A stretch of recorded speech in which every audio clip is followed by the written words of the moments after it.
The design idea was to have an industrial space, with each of the spaces having a different feeling. The client is in the creative industry, likes traveling, reading. They would like the space to be as open as possible with maximum flexibility. My name is Sy. I'm an architect, and I'm also the founder of OWMF Architecture based in Singapore and Malaysia. The apartment is located in Little India, one of Singapore's vibrant historical neighborhoods, alongside Chinatown and Kampong Glam, which is the Malay Arab quarter. There are small cafes as well as local neighborhood hawkers and markets. The building is quite small, with 5 floors and 8 units on each floor. Most of the materials are left natural and raw, except for the bedroom and bathroom, which are finished in smoother plaster and tiles. Each space also has a different spatial quality. The living is high and dark, and the bedroom is low and cozy.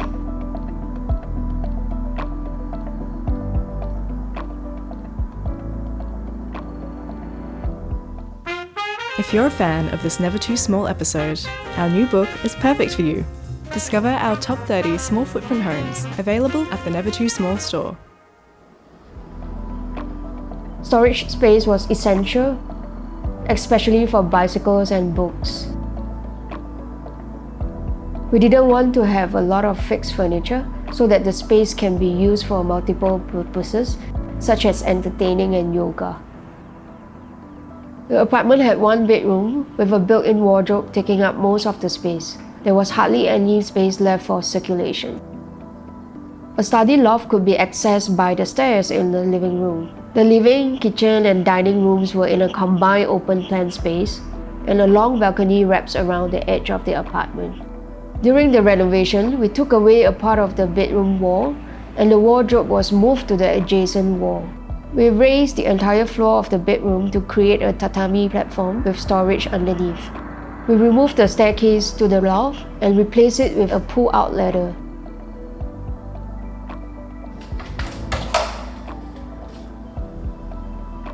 The main door opens directly into the open living space. The ceiling here is quite high at 6.9 metre. It makes the space feel grand and spacious. A bicycle storage system was created above the entrance using a custom-made pulley system. It allows the owner to easily lower and raise the bicycles and really maximizes the double volume height. The combined living and dining space receives plenty of tropical sun from the long balcony.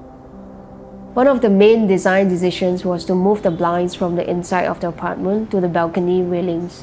This minimizes the clutter inside while also providing privacy when needed.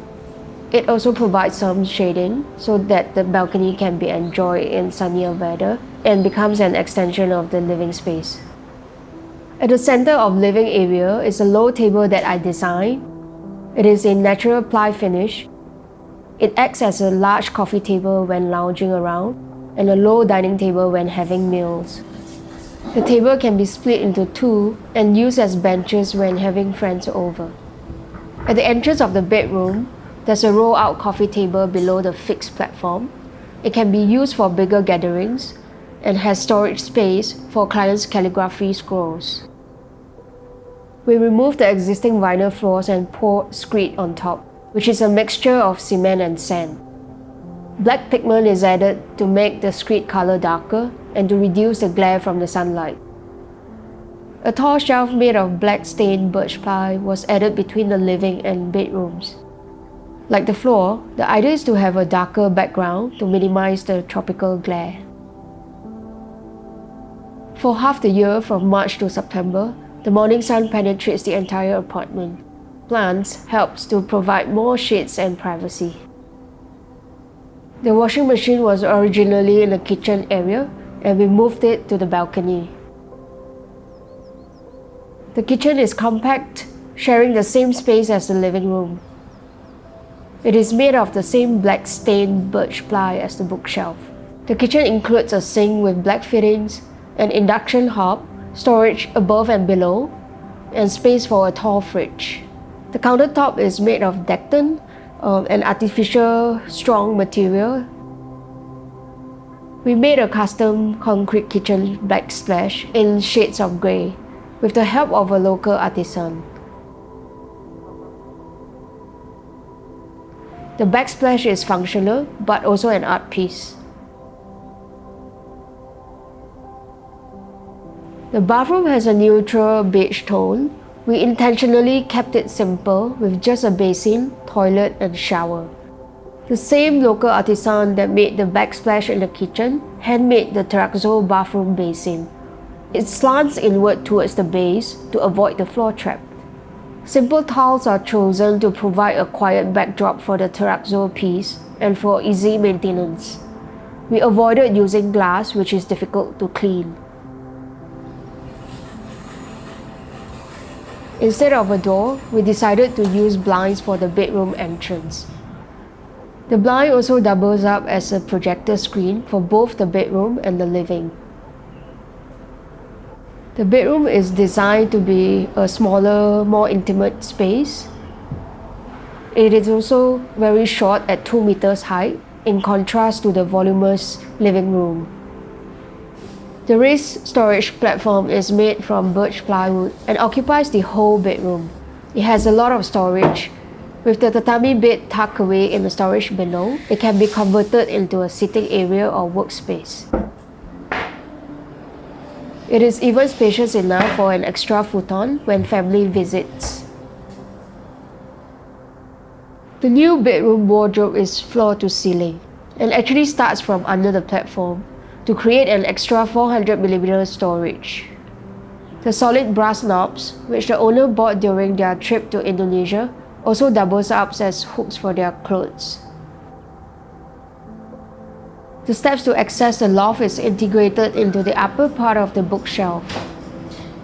It is usually always out and ready to use, but when guests are over, access to the loft space can be closed off simply by folding the stairs back into the bookshelf. This also frees up space on the lower floor.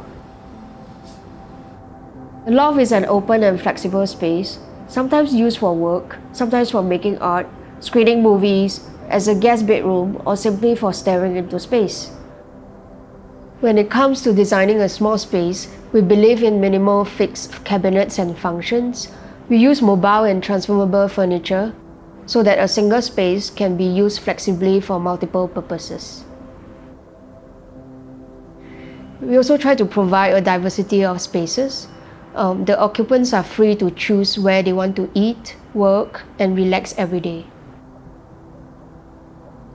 Thanks for watching. If you're an architect or designer with a project we could feature, please share it with us at nevertoosmall.com/submissions.